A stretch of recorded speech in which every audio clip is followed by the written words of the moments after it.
वीर बुद्धू भगत इसी तरह घोड़े में चलते थे, उन्हीं की याद में आज यहाँ पर घोड़ा लेके आए हैं और मेरा बहन भी एक तलवार पकड़ी हुई है उन्हीं की याद में। तो आपका नाम, शुभ नाम बताइए थोड़ा जोश आवाज़ में। हमारा नाम मुंशी भगत है, ग्राम उड़ू पोस्ट थाना कुरू, जिला लोहरदगा। हमारा बहन अपना परिचय बताएगी। मेरा नाम रायमनु राव है, तो गाँव की हूँ, कुड़ू प्रखंड और लोहरदगा जिला झारखंड।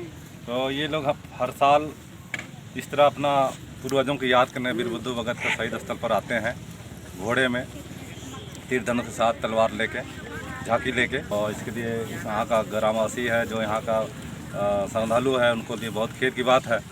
लेकिन फिर भी हमारे यहाँ भाई बहन लोग बढ़ चढ़ के हिस्सा लिया है, ना चाहते हुए प्रशासन की तरफ से भी दबाव था, फिर भी इतना लोग आए हुए हैं कि इसका समाधि स्थल को अच्छा से अच्छा मनाया गया और उसको याद किया गया। भविष्य में भी हम इसी तरह मनाते रहेंगे।